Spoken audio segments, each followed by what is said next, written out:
back to the channel. Jada Kingdom made music for real? I didn't know she really did. I thought she was just one of those people giving it up. Okay. What a wild way to start this video. That's not what I even wanted to talk about. Anyway, what's going on, guys? It's your boy Josh Flakes back with a video after months and months of a hiatus. As you can see, I'm in a new place. That's because I moved. Anyway, we're here to talk about someone I hold close and dear to my heart. An artist I believe that is great in aspects, but yet still troubled in other aspects. We're going to be talking about Jacob Collier. This is a guy I've been listening to since 2018. Yeah, about 2018. You know, me and CJ, we've been listening to for a while, and he's been one of our favorite artists.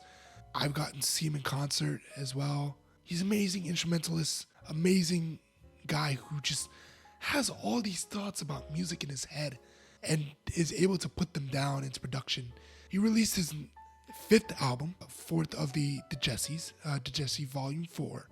And what I will say is Volume 4 is a mixture of things, that's for sure. And so is all the other Jessies as well. All volumes 1, 2, and 3 all have a specific type of path that this album leads you down.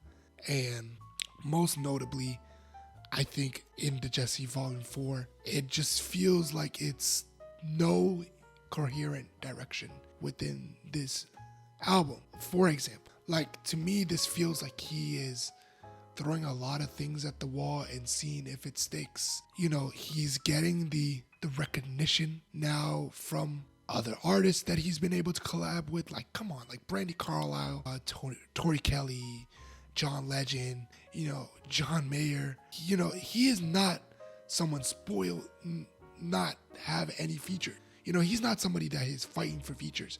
There's people that really want to feature on his music because it's so amazing, it's so big, it's so extravagant. The problem here is that it's absolutely lost its way, and it's very unfortunate. You know, it's super unfortunate that the music is not coherent anymore. Like Volume 4 just feels like it's up here, then it's down here, then it's here, then it's here, then it's there. It's like you can't follow the album, and the music to me isn't as great as the other volumes were. It just felt like he wasn't in tune with trying to make a album per se, but rather just put out his thoughts more. And that's fine, that's cool. But I think when you have basically set the standard for yourself, you now have to live up to it. I believe this is supposed to be the last Jessie volume, so maybe this is why this became so big and grand and thing. And even when I heard the preview he's on his Instagram for it, before even listening to this album, I listened to those little previews. I'm like, nothing is really standing out to me different from the other in terms of like, well, this will be standout. The only few standouts I would say, and don't get me wrong, there's still good songs on this album. Little Blue, Summer Rain, Never Gonna Be Alone, Bridge Over Troubled Water. Like, they're all great tunes and great cuts that you can find out of this album. The problem is that it's kind of devolved into madness almost. The album did. You know, 1 minute you're getting more gospel tracks in Witness Me with Shawn Mendes, Stormzy, and Kirk Franklin, and then, you know, next you're getting a Rock Somewhere with the more of a world eccentric international type beat, you know. And then let's not even talk about A Box of Stars Part 1 and 2. What is that? You know, I'm not sure what I was listening to in A Box of Stars Part 1 and 2, but I don't think there's anyone that can convince me to say, no, yeah, that was great. I don't think so. I don't think there's anyone gonna convince me of that. You know, in Box of Stars Part 1 and 2, like, look at the amount of features on that. Like D-Smoke, Kirk Franklin, that, like, Chica. You got the Metropole Orchestra, who was basically around that entire Jessie Volume 1 album. Your Mom and Susie Collier, Steve Vai. Like, it is just too much going on. And I feel as though Jacob may have thought that this was the way to go, because now he's built up this, I would say, reputation for being the mad musician, the crazy musician who comes up with with interesting chord changes in his music that is taking the world by storm. And I just don't think that's him. This album wasn't it. You know, it was incoherent.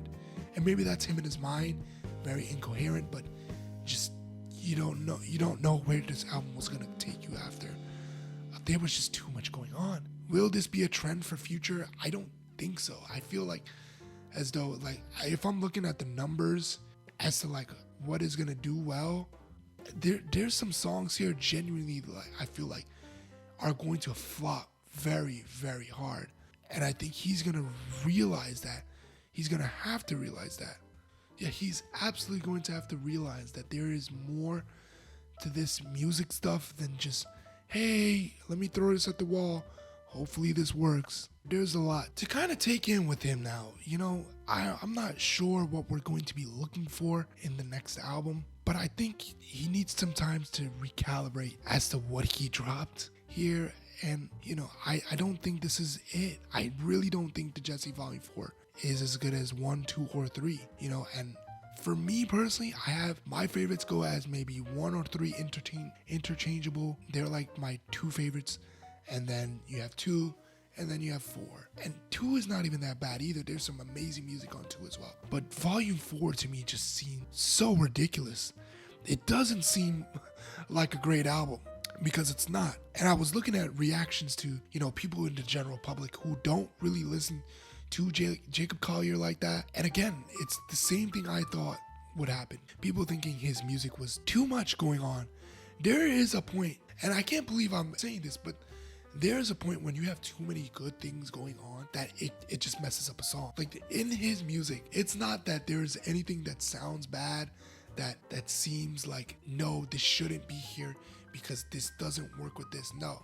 That is not the problem. The problem is he's doing too many things in one song. And I know everybody loves to watch the Logic breakdowns, you know, him going over the millions and millions of the thousands of and hundreds of voices and instruments he uses in his Logic Pro X program for a new template. You know what I'm saying? Like, it's fun.